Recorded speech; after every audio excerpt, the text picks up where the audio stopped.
Hi everyone, Anthony Fantano here, internet's busiest music nerd, and it's time for a review of the new Mac Miller album, Circles. This is a posthumous album from the rapper, singer, songwriter, and producer Malcolm James McCormick, aka Mac Miller. In September of 2018, Mac tragically passed away of a drug overdose after having undergone one of the most unlikely transitions in rap over the past decade, going from a very lovable and commercially appealing pop rap scamp to one of the more celebrated voices in the field of abstract hip-hop, and then transitioning even further into jazz, tinged neo-soul and R&B. Now, it's no secret that Mac's past couple of records had been my least favorite in his discography so far. I much prefer the sound and style of Tone of Faces or Good AM, but I don't have to enjoy a record like Divine Feminine to at least appreciate where Mac was trying to take his music. And given Mac's many talents, sticking strictly to rap was most likely not going to happen across his career. For sure, he had already shown a desire to take his sound in other places, like on his Larry Lovestein stuff. Mac's transition, though, into the Lovestein stuff, into Divine Feminine, and even Swimming, in my opinion, wasn't exactly smooth, despite the music sounding so smooth. The somewhat awkward attempts at flirtiness and sensuality on Feminine, the kind of washed out production on Swimming, plus the somewhat inconsistent flow of the record switching from subdued funk to woozy pop rap to comatose R&B. But Circles is actually Mac's most fully realized record in this vein. It was originally meant to be a companion record to Swimming in Circles, you get it. But it was left incomplete the day that Mac had passed away. So then we have multi-instrumentalist and producer John Bryan connecting the dots that were left over on the record. And even though John and Mac Miller are not the only producers credited on the record, they do make up a bulk of the production on the album, which leads to a very consistent sonic vision. One that's a lot more intimate and stark than anything off of Mac's two previous records. Actually, this record is the closest Mac has come to completely deviating from hip-hop to just make a singer-songwriter record. And bringing someone like John Bryan so closely into the fold is pretty much a forecast of that change. You're talking about someone who has produced music with Amy Mann, Fiona Apple, has close ties to Elliott Smith, has done a ton of soundtrack work too. I sort of got the sense that would be the direction of this album when I heard the teaser cut Good News. The plucky and muted guitar lines on this track, the chord progression, the tune, sounds more like an M. Ward song than anything Mac Miller has done in the past. Not to mention the track's intensely sad emotions, which play out beautifully in the lyrics, exploring themes of abandonment, loneliness, dejection, isolation, with Mac Miller performing on the instrumental in a semi-rapped, matter-of-factly vocal style that feels like he's just accepting his fate. It's a track that is absolutely devastating to listen to after his passing. And there are plenty of other cuts here in the track list in a somewhat similar vein, like the opening track Circles, whose smooth and serene bass, the faint guitars,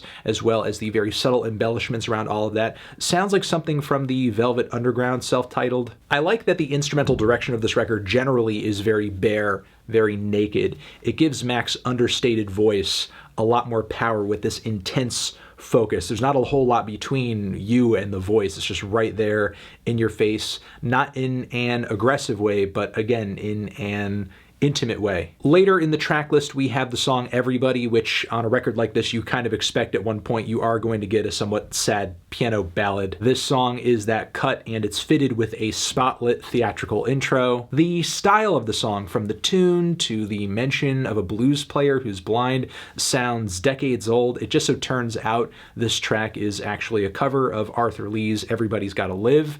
Arthur's work I was familiar with from his time in the band Love, but I was actually not hip to his solo stuff pre this project, and I think Mac's rendition here is pretty good, considering how lush, smooth, and melancholic this version turned out in comparison with the original. One more tuneful stunner on this LP is the track Hand-Me-Downs, which is aided by an appearance from Melbourne singer Barrow. And it's a beautiful song. Mac sounds like a dejected lounge singer who is just too weary to sing above a raspy whisper. Meanwhile, the rap verse he works in on the bridge of the song is like 10 lyrical cuts above anything on Divine Feminine. On this moment, Mac really channels his inner Andre 3000. From the flow, to the delivery, to the word choice, to even that little pause that he does in the middle of a line to finish the rhyme off. It's just so Andre. Plus, the sentiment of the track generally is very heartfelt, with Mac expressing a desire to pass his genes on, like hand-me-downs, genes that you're wearing, genes like, you know, making a baby, your genetic genes. It's a very pretty moment on the record, and also tough to listen to given his passing. Not every song on this record that is in this vein, though, in my opinion, is amazing. You do have the song Surf, which does have its moments, but is a little one-dimensional, runs a bit long. The song I Can See features some kind of thin drums, ethereal synthesizers. Mac's voice is a little buried in the mix. It sounds like a lot of stuff I didn't care for too much off Swimming. It just feels like vocally he's riffing away in this very pillowy mist of sound. I do enjoy some of the sinister harmonies in the chord progression, though, as well as the surreal themes in the lyrics, talking about dreaming and reality and questioning whether or not things are real, or wanting to be shown something that's real, something I can see. And there's also the mid-paced waltz on That's On Me, which I think the instrumental here is kind of quaint. It's cute, but I'm not super crazy about the direction, especially since vocally and instrumentally, the whole thing is performed in such a straight and passive way. All of this just makes up one side of the record, though, because on Swimming I did enjoy the occasional funky groove or heavy dose of sub-bass, and that happens every once in a while on Circles as well. Like on Complicated, whose easygoing combo of smooth bass and fat kicks and zingy synth chords sounds like something from Tyler, the Creator's Flower Boy. I get a similar vibe off of the track Hands as well. And even though I'm not crazy about how subdued the vocals are on this track, I do think they reflect the weary tone of the lyrics being very worn down with life's many complications. Also, the bridge on this track is very heavenly. I kind of enjoy the squeaky falsetto vocals that Mac pulls off at this point of the song too. I absolutely love the beat on the track Blue World. I think the stuttering vocal samples are great, a little disorienting but fun. They pair very well with the head-bobbing kick and clap pattern. Meanwhile, Mac raps with this really cool charisma that he pulled off so well on records like Good AM. Plus, you have the slick, blissful choruses the track transitions into so nicely. Good contrast. Easily one of my favorites here. Then with the track Woods, you have a pretty good combination of groove and gloom. With a story of what sounds like a dissipating relationship, Mac, from his standpoint, it sounds like he doesn't want it to be over. Solid rapping, solid singing. Once again, I enjoy how upfront his voice is in these mixes. It gives his singing so much power, despite the fact that he's not like this monumental vocalist. No matter what your abilities are artistically, a lot of the appeal of what you do is going to come down to how you present it, and I think this record is a key example of that.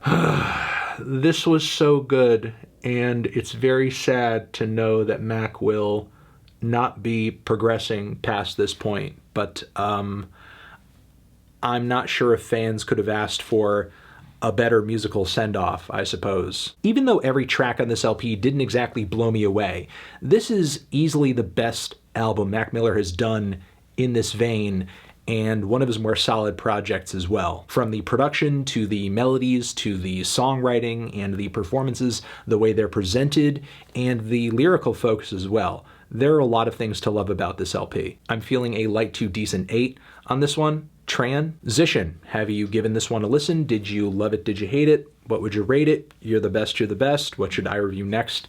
Hit the like if you like. Please subscribe and please don't cry. Hit the bell as well. Over here next to my head is another video that you can check out. Hit that up, or the link to subscribe to the channel. Anthony Fantano, rest in peace, Mac Miller, forever.